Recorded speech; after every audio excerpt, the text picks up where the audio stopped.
The Real Barenziah, Book 1. 500 years ago in Mournhold, city of gems, there lived a blind widow and her only child, a tall, strapping young man. He was a miner, as was his father before him, a common laborer in the mines of the Lord of Mournhold, for his ability in magical was small. The work was honorable, but paid poorly. His mother made and sold cranberry cakes at the city market to help eke out their living. They did well enough, she said they had enough to fill their bellies. No one could wear more than one suit of clothing at a time, and the roof leaked only when it rained. But Sir Marcus would have liked more. He hoped for a lucky strike at the mines, which would garner him a large bonus. In his free hours, he enjoyed hoisting a mug of ale in the tavern with his friends and gambling with them at cards. He also drew the eyes and sighs of more than one pretty elven lass, although none held his interest for long. He was a typical young dark elf of peasant descent, remarkable only for his size. It was rumored that he had a bit of Nordic blood in him. In Sir Marcus's 30th year, there was a great rejoicing in Mournhold. A girl child had been born to the Lord and Lady. A queen, the people sang, a queen is born to us. For among the people of Mournhold, the birth of an heiress is a sure sign of future peace and prosperity. When the time came around for the royal child's rite of naming, the mines were closed, and Sir Marcus dashed home to bathe and dress in his best. I'll rush straight home and tell you all about it, he promised his mother, who would not be able to attend. She had been ailing, and besides, there would be a great crush of people as all Mournhold turned out to be a part of the blessed event, and being blind, she would be unable to see anything anyway.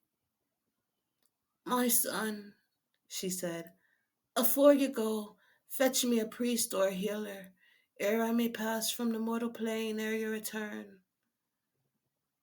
Symmachus crossed to her pallet at once, and noted anxiously that her forehead was hot and her breathing shallow. He pried loose a slat of the wooden floor, under which there was a small hoard of savings he kept. There wasn't nearly enough to pay a priest for healing. He would have to give what they had and owe the rest. Symmachus snatched up his cloak and hurried away. The streets were full of folk hurrying to the sacred grove, but the temples were locked and barred. Closed for ceremony, read all the signs. Symmachus elbowed his way through the mob and managed to overtake a brown-robed priest. After the rite, brother, the priest said, if you have gold, I shall gladly attend to your mother. My lord has bidden all clerics attend, and I, for one, have no wish to offend him. My mother's desperately ill, Symmachus pled. Surely my lord will not miss one lowly priest. True, but the Arcanan will, the priest said nervously, tearing his robe loose from Symmachus's desperate grip and vanishing into the crowd. Symmachus tried other priests and even a few mages, but with no better result. Armored guards marched through the street and pushed him aside with their lances, and Symmachus realized that the royal procession was approaching. As the carriage bearing the city's rulers drew abreast, Symmachus rushed out from the crowd and shouted, My lord! My lord! My mother's dying! I forbid her to do so on this glorious night, the Lord shouted, laughing and scattering coin into the throng. Symmachus was close enough to smell wine on the royal breath. On the other side of the carriage, his lady clutched the babe to her breast and stared slit-eyed at Symmachus. Her nostrils flared in disdain. Gods, she cried, remove this oaf. Rough hands seized Symmachus. He was beaten and left dazed by the side of the road. Symmachus, head aching, followed in the wake of the crowd and witnessed the rite of naming from the top of a hill.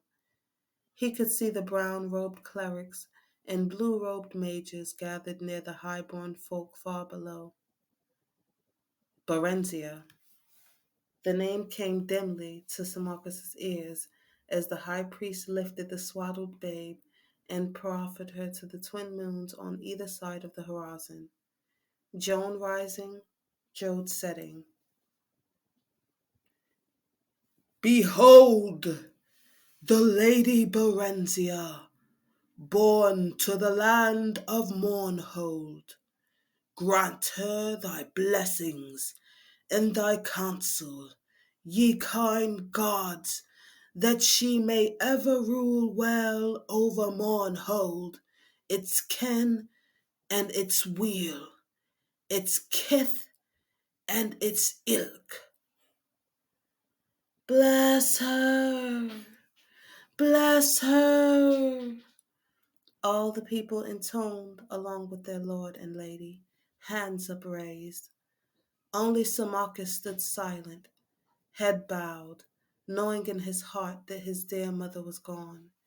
And in silence he swore a mighty oath that he should be his lord's bane, and in vengeance for his mother's needless death, the child Barenziah he should have for his own bride, and that his mother's grandchildren should be born to rule over Mournhold. After the ceremony, he watched impassively as the royal procession returned to the palace. He saw the priest to whom he'd first spoken. The man came gladly enough now in return for the gold Sir Marcus had, and a promise of more afterward. They found his mother dead.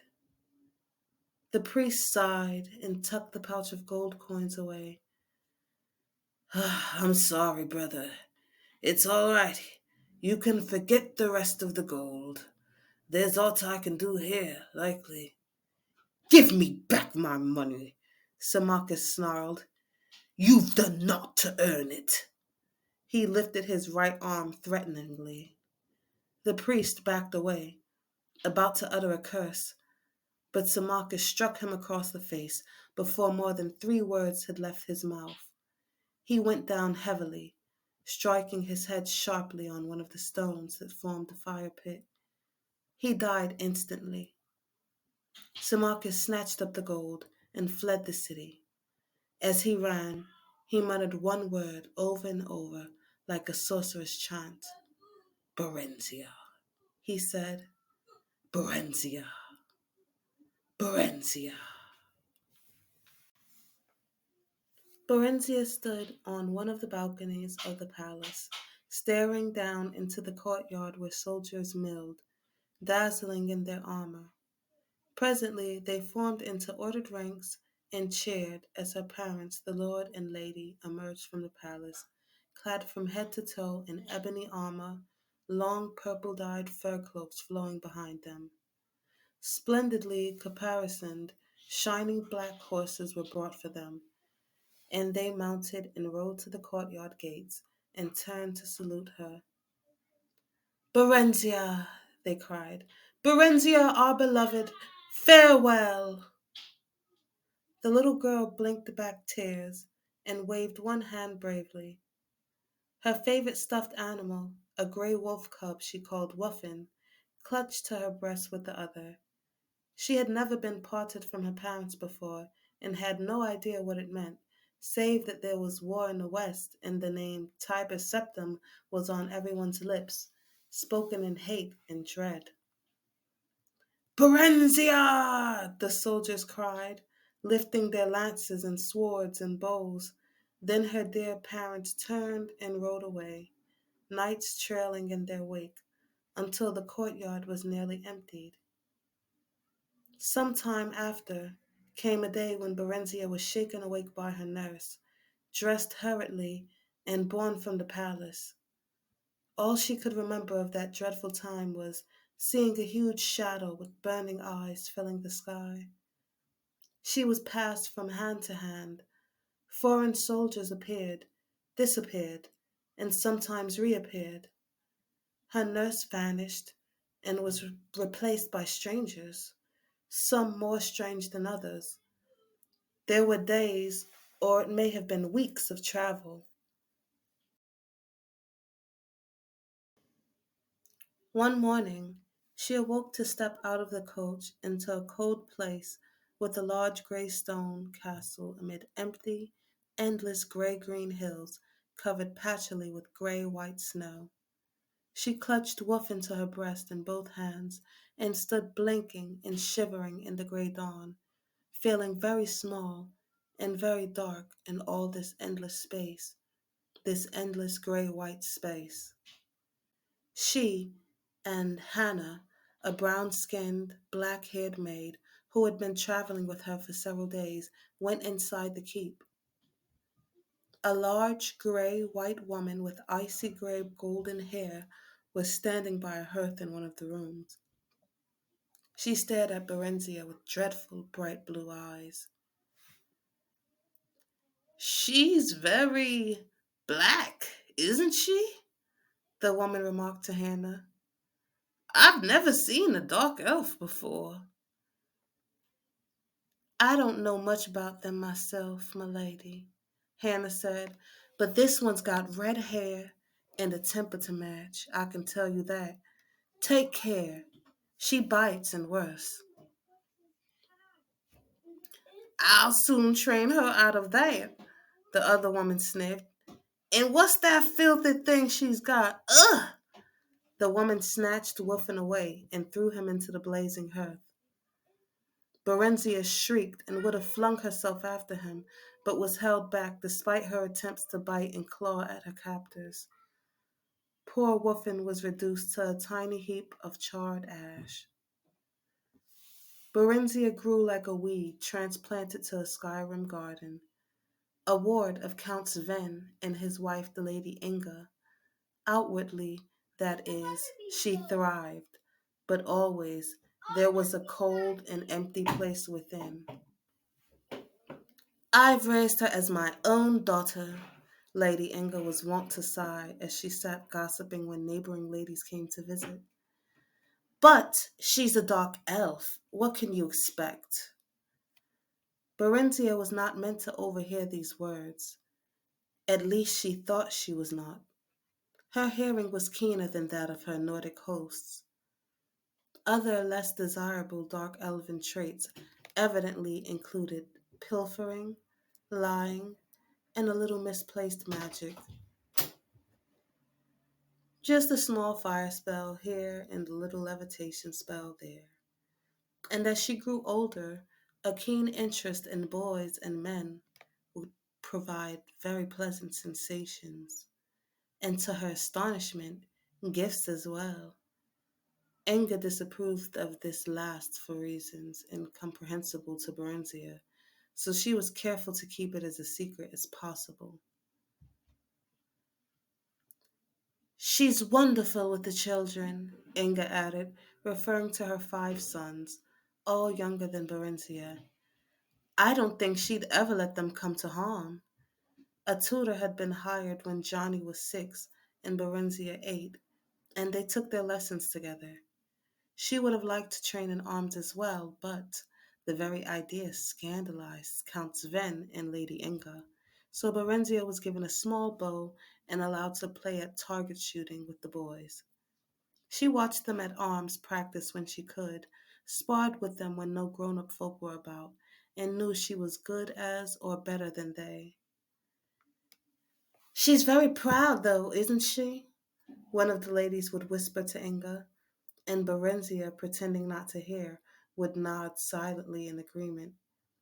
She could not help but feel superior to the Count and his lady. There was something about them that provoked contempt. Afterward, she came to learn that Sven and Inga were distant cousins of Darkmoor Keep's last titled residents, and she finally understood. They were posers, impostors, not rulers at all. At least they were not raised to rule. This thought made her strangely furious at them. A good, clean hatred, quite detached from resentment. She came to see them as disgusting and repellent insects who could be despised but never feared. Once a month, a courier came from the emperor, bringing a small bag of gold for Sven and Inga, and a large bag of dried mushrooms from Morrowind for Barenziah, her favorite treat.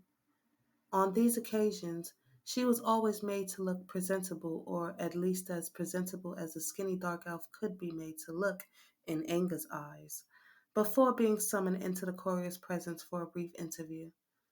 The same courier seldom came twice, but all of them looked her over in much the same way a farmer would look over a hog he is readying for market.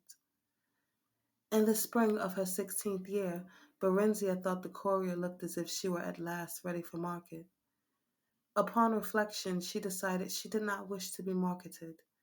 The stable boy Straw, a big, muscular blond lad, clumsy, gentle, affectionate, and rather simple, had been urging her to run off for some weeks now.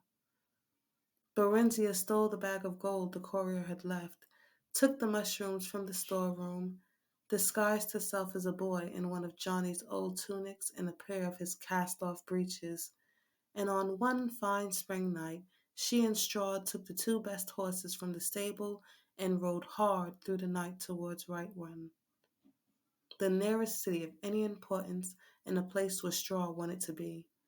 But Mournhold and Morrowind also lay eastward, and they drew Barenziah as a lodestone draws iron. In the morning, they abandoned the horses at Barenziah's insistence. She knew they would be missed and tracked down, and she hoped to throw off any pursuers. They continued on foot until late afternoon, keeping to side roads, and slept for several hours in an abandoned hut. They went on at dusk and they came to White Run city gates just before dawn. Berenzia had prepared a pass of sorts for Straw, a makeshift document stating an errand to a temple in the city for a local village lord. She herself glided over the wall with the help of a levitation spell. She had reasoned correctly, as it turned out, that by now the gate guards would have been alerted to keep an eye out for a young dark elven girl and a Nordic boy traveling together. On the other hand, unaccompanied country yokels like Straw were a common enough sight. Alone and with papers, it was unlikely that he would draw attention. Her simple plan went smoothly. She met Straw at the temple, which was not far from the gate. She had been to White Run on a few previous occasions. Straw, however, had never been more than a few miles from Sven's estate, which was his birthplace. Together, they made their way to a rundown inn in the poorest quarters of White Run. Gloved, cloaked, and hooded against the morning chill, Barenzia's dark skin and red eyes were not apparent, and no one paid any heed to them. They entered the inn separately. Straw paid the innkeeper for a single cubicle, an immense meal, and 2 jugs of ale. Berenzia snuck in a few minutes later. They ate and drank together gleefully, rejoicing in their escape, and made love vigorously on the narrow cot. Afterward, they fell into an exhausted, dreamless sleep. They stayed for a week at White Run. Straw earned a bit of money running errands, and Berenzia burgled a few houses at night. She continued to dress as a boy. She cut her hair short and dyed her flame-red tresses jet black to further the disguise, and kept out of sight as much as possible. There were few dark elves in White Run. One day, Straw got them work as temporary guards for a merchant's caravan traveling east. The one-armed sergeant looked her over dubiously. He chuckled. Dark elf, ain't ya? Like setting the wolf to guards the sheep, that is. Still, I need arms, and we ain't going near enough Morrowind so you can betray us to your folk. Our homegrown bandits would as fain cut your throat as mine. The sergeant turned to give Straw an appraising look. Then he spun back abruptly towards Berenzia, whipping out his short sword, but she had her dagger out in a twinkling of an eye and was in a defensive stance. Straw drew his own knife and circled round to the man's rear. The sergeant dropped his blade and chuckled again. Not bad, kids, not bad. How are you with yon bow, Dark Elf? Barenziah demonstrated her prowess briefly. Eh, not bad. Not bad at all. And ye'll be keen of eye by night, boy, and of hearing tall times. A trusty dark elf makes a good fighting man as any could ask for. I know. I served in the Samacus itself before I lost this arm and got invalidated out of the Emperor's army. We could betray them. I know folk who'd pay well, Straw said later as they bedded down for their last night at the Ramshackle Lodge. Or rob them ourselves. They're very rich, those merchants are, Barry. Barenziah laughed. Whatever would we do with so much money? And besides, we need their protection for traveling quite as much as they need ours. We could buy a little farm, you and me, Barry, and settle down all nice like. Peasant, Barenziah thought scornfully. Straw was a peasant, and harbored nothing but peasant dreams. But all she said was, Not here, Straw. We're too close to Darkmoor still. We'll have other chances farther east. The caravan went only as far east as Sungard. The Emperor Tiber Septim I had done much in the way of building relatively safe and regularly patrolled highways, but the tolls were steep, and this particular caravan kept to the side roads as much as possible to avoid them. This exposed them to the hazards of wayside robbers, both human and orcish, and roving brigand bands of various races. But such were the perils of trade and profit. They had two such encounters before reaching Sungard, an ambush which Barenziah's keen ears warned them of in plenty of time for them to circle about and surprise the lurkers, and a night attack by a mixed band of Khajiit, humans, and wood elves. The latter were a skilled band, and even Barenziah did not hear them sneaking up in time to give much warning. This time the fighting was fierce. The attackers were driven off, but two of the caravan's other guards were slain, and Straw got a nasty cut on his thigh before he and Barenziah managed to gash his Khajiit assailant's throat. Barenziah rather enjoyed the life. The garrulous sergeant had taken a liking to her, and she spent most of her evenings sitting around the campfire, listening to his tales of campaigning in Morrowind with Tiber Septim and General Samachus. This Samachus had been made general after Mournhold fell, the sergeant said. He's a fine soldier boy, Samachus is, but there was more in soldiery involved in that Morrowind business, if you take my meaning. But, well, you know all about that, I expect. No, no, I don't remember, Barenziah said, trying to sound nonchalant. I've lived most of my life in Skyrim. My mother married a Skyrim man. They're both dead, though. Tell me, what happened to the Lord and Lady of Mournhold? The sergeant shrugged. I ain't never heard dead, I expect. 'Twas a lot of fighting afore the armistice got signed. It's pretty quiet now. Maybe too quiet, like a calm before a storm. Say, boy, you going back there? Maybe, Barenziah said. The truth was that she was drawn irresistibly toward Morrowind and Mournhold like a moth to a burning house. Straw sensed it and was unhappy about it. He was unhappy anyway since they could not bed together, and she was supposed to be a boy. Barenziah rather missed it too, but not as much as Straw did, seemingly. The sergeant wanted them to sign on for the return trip, but gave them a bonus nonetheless when they turned the offer down, and parchments of recommendation. Straw wanted to settle down permanently near Sungard, but Barenziah insisted on continuing their travels east. I'm the queen of Mournhold by rights, she said, unsure whether it was true, or was it just a daydream she had made up as a lost, bewildered child. I want to go home. I need to go home. That at least was true. After a few weeks, they managed to get places in another caravan heading east. By early winter, they were at Riften and nearing the Morrowind border, but the weather had grown severe as the days passed, and they were told no merchant caravans would be setting forth till mid-spring. Barenziah stood on top of the city walls and stared across the deep gorge that separated Riften from the snow-clad mountain wall guarding Morrowind beyond. "Berry," Straw said gently, "Mournhold's a long way off yet, nearly as far as we've come already, and the lands between are wild, full of wolves and bandits and orcs and still worse creatures. We'll have to wait for spring."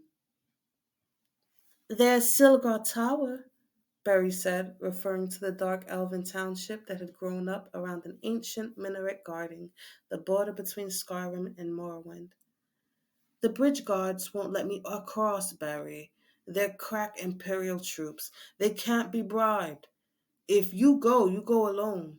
I won't try and stop you, but what will you do? Silkrod Tower is full of Imperial soldiers. Will you become a washing woman for them? Or a camp follower?" "No," Barenziah said slowly, thoughtfully. Actually, the idea was not entirely unappealing. She was sure she could earn a modest living by sleeping with the soldiers. She'd had a few adventures of that sort as they crossed Skyrim, when she'd dressed as a woman and slipped away from Straw. She'd only been looking for a bit of variety. Straw was sweet but dull. She'd been startled but extremely pleased when the men she picked up offered her money afterward. Straw had been unhappy about it, though, and would shout for a while, then sulk for days afterward. He had caught her at it. He was quite jealous. He'd even threatened to leave her. Not that he ever did, or could. But the Imperial Guards were a tough and brutal lot by all accounts, and Barenziah had heard some very ugly stories during their treks. The ugliest of them by far had come from the lips of ex-army veterans around the caravan campfire and were proudly recounted. They'd been trying to shock her and Straw, she realized, but she also comprehended that there was some truth behind the wild tales. Straw hated that kind of dirty talk and hated it more than she had to hear it. But there was a part of him that was fascinated nevertheless. Barenziah sensed this and had encouraged Straw to seek out other women, but he said he didn't want anyone else but her. She told him candidly she didn't feel that way about him, but she did like him better than anyone else. "Then why do you go after other men?" Straw had asked on one occasion. "I don't know," Straw sighed. "They say dark elven women are like that." Barenziah smiled and shrugged. "I don't know, or no, maybe I do. Yes, I do know." She turned and kissed him affectionately. "I guess that's all the explanation there is." The end. Please like, share, and subscribe.